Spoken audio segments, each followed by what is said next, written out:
Thanks for joining me today. My name is Kirill Tokarev, and I'm with 80 Level. Let's start with a little story. This is silent film actress Mary Pickford. In 1916, she signed a huge contract with a studio that would eventually be known as Paramount. Pickford became the first star to earn $1 million and the first Hollywood celebrity to earn 50% of the gross revenue from the next 6 movies she would star in.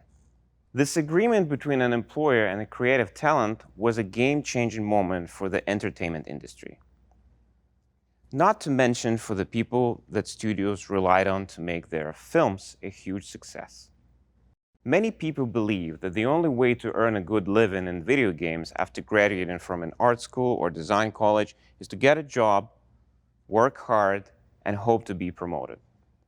A former Telltale Games artist explained it like this. There's a belief in the games industry that working in it is a privilege and that you should be willing to do whatever it takes to stay there. I'll talk more about this mystique in a bit. For the moment, we can all agree that the working world doesn't always live up to expectations, right? 80 Level is the video games industry top source of information for digital, technology, art, and talent. We gather best practices from creatives and technologists worldwide and then publish them in exclusive articles and interviews. In 2020, we developed a way to bring top-tier talent and hiring companies together. We formed 80 Level Talent. This is a premium job matching service that caters to any creative industry, not just video games. During the last couple of years, we've conducted surveys of 80 Level Talent job seekers and the companies looking to hire them. We hope to understand what they want from their relationship and how we can help. Our first survey revealed that 78% of employees are looking for ways to add to their basic wages. Both full-timers and freelancers can't ignore all the money companies make from games, the same games they worked on. This information is what inspired us to do something to help. I want to share an exciting way to evolve compensation in the video games industry and all types of creative companies. Today, we'll walk you through a few numbers and some surprising information that led the 80 Level Talent team to launch this project. Next, we'll look at some ways the compensation model can be improved. And finally, we'll think about how to better meet the needs of game developers while also benefiting the companies that hire them. Let's look at the number of people who work in the games industry. In just 10 years, from 2010 to 2020, the number of people working in the US games industry nearly doubled in size to over 240,000. By 2026, the number of games industry employees and contractors will exceed 400,000. The surge in activity can also be seen in the money that games make. Even with a 1% correction this year, revenue is expected to reach $200 billion by 2023. This is due to the continuous growth of entertainment, including 2020's stay-at-home trend, a rise in mobile gaming, plus the number of indie developers trying to hire new people and launch new games. When we look at the types of companies hiring video game developers, we see just how many of them want creative, technology, and production skills. Here's a list of recruiters looking at graduates from the Ringling School of Art and Design, one of the top design schools in the United States. Who wants to hire them? Game companies, tech companies, and even the US Army. Last year, 80 Level Talent ran a survey asking our community of job-seeking game employees where they really want to work. Most of our audience mentioned big companies like Ubisoft, Blizzard, and CD Projekt Red. Quite possibly, their choice of employer is driven by a sentimental feeling about the company and the mystique of how wonderful it is to work in the video games industry. Maybe they simply like Disney or Pixar movies, grew up playing games from EA, or are crazy about Dota 2. I mentioned before that people who really want to work in the video game industry view their contribution as a privilege. It's true. They're willing to do almost anything to stay at their favorite company. A 2019 Major magazine article focused on the price of such loyalty. In this article, a former community manager talked about his relocation from one state to another to pursue his dream job. Within a short time, the reality of crazy development schedules and long hours left him exhausted and physically unwell. And yet, his team members stayed. They put up with the harsh conditions brought on by the highly competitive market until the company finally shut down. Why are people so loyal to the game companies? Quite possibly, they could earn more by creating games under their own label. This kind of brand worship is hard to understand if you are not a gamer. The hands-on game creators make more decisions with their hearts than their pocketbooks. Let's find out just how successful are these passion-driven choices. When we looked at the results of our next survey, same group, different questions, we found that 55% look for a new job every single day. Another 18% hunt for work every 6 months. The bottom line is that even with a desire to find their dream job, talented people can't find employment to feed them for a long time, and many are unemployed. Yes, there are lots of reasons for job hopping, but a big one is that most job seekers, especially the creative ones, are contractors or freelancers. These contracts are short-term, but then what? You get a big brand and a popular franchise on your portfolio, and then you look for another gig. In most cases, this kind of arrangement isn't long-term enough to help people live full, normal lives. The imbalance has little to do with the company they choose or the organization structure. There will always be full-time managers and executives making much more money than project-based production staff when it comes to game development. Why is this? Because a portion of management's compensation is tied to product success and revenue, resulting in bonuses and residual payouts.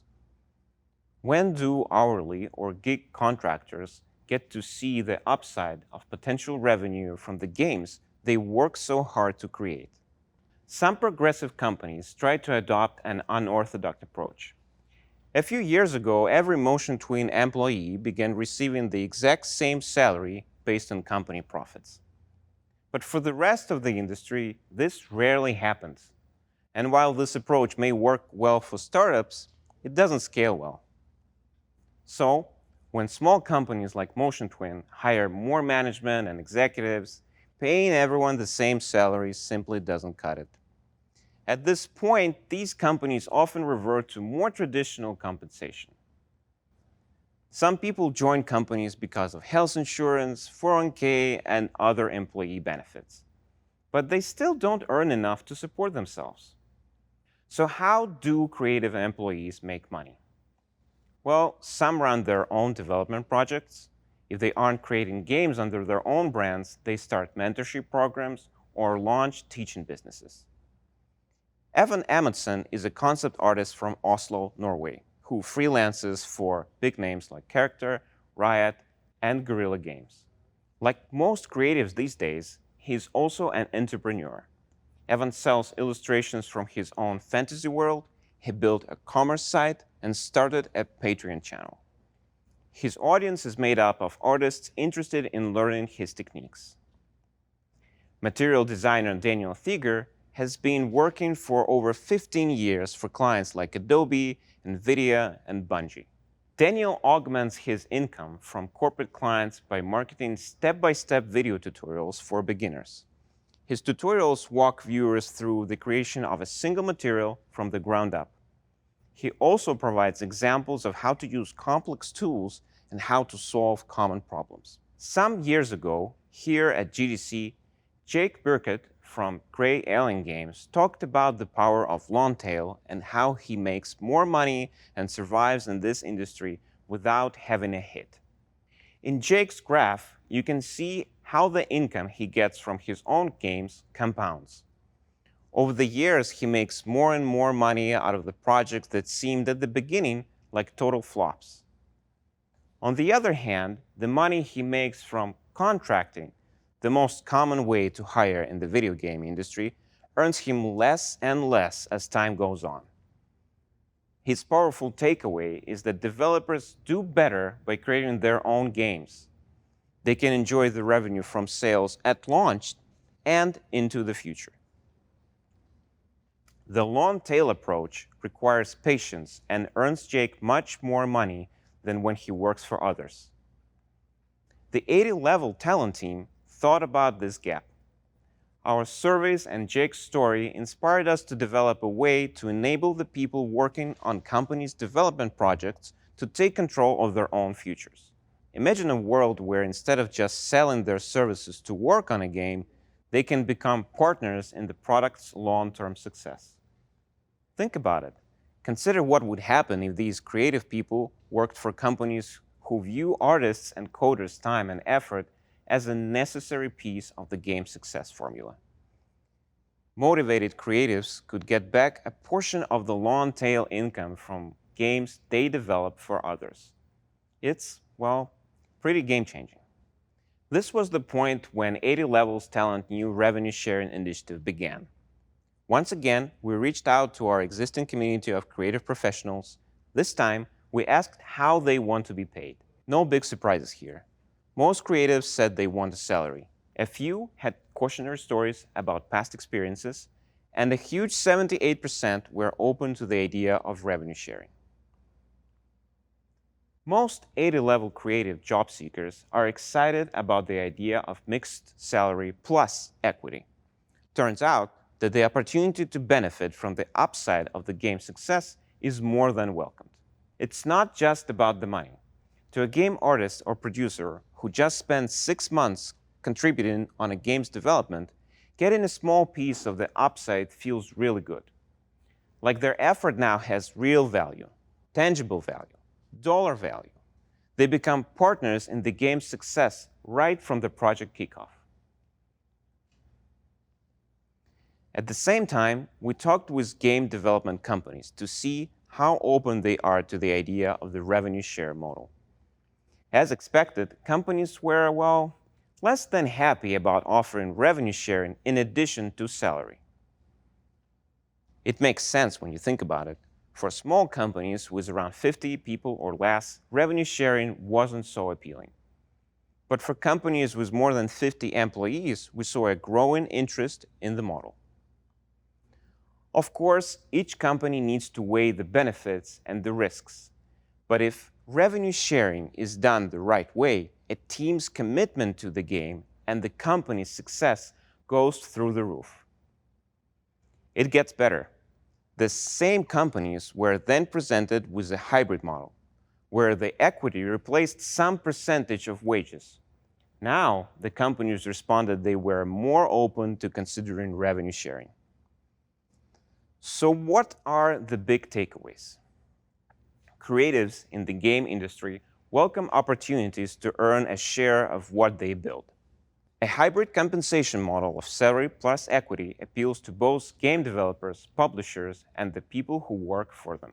Most importantly, when a company is willing to evolve its compensation model and offers employees additional pay for the successful game launch, they win. They greatly improve their chances of recruiting, hiring, and retaining eager, motivated professionals. Based on these surveys results, we joined forces with Xsolla to create a new system of compensation. One that genuinely empowers creative professionals in the games industry and beyond. We want to help creatives and technologists get a share of the long-term revenue. After all, without their special skills, the big hit games wouldn't exist at all. Xsolla and 80-level talent will conceive a next-gen compensation model and digital platform to address these issues. We imagine a model where we help employers share their financial upside. Think about the world where game developers are well compensated for the successful products they produce.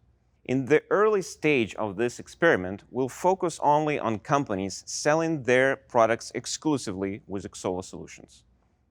Xsolla's insight into the partner's business operations will allow them to act as an intermediary and help ensure the employees and contractors get their share of the revenue. Basic economics teaches us that people make a greater effort when they receive financial rewards. The best candidates tend to gravitate towards professional opportunities where management connects bonuses with performance. Remember my little story about actress Mary Pickford and her groundbreaking contract to earn 50% of Paramount's revenue? In 2018, mobile game publisher Kuali launched a profit-sharing plan. Once a quarter, they paid out a base percentage of their profits to every Kuali employee. Over several years, Kuali's equity model paid £1 million to 73 staff members. It's still going on. I know you're aware that revenue sharing as compensation is a progressive concept. Yes, there are still a lot of questions to answer and details to work out. Our hope is to make the idea more accessible and desirable, especially for companies and industries who are used to more traditional compensation models. If there is one thing I want you to take away today, it's this. When you're having your next HR meeting or talking with a company who wants to hire you, ask them if they work with Xsolla. If they do, you'll now stand a better chance of getting a bigger piece of the game's success. We absolutely want to talk with you to find out what you think and to answer your questions. Thanks for spending time with me today. I'm Kirill Tokarev from 80level. I look forward to sharing more news about this initiative with you soon.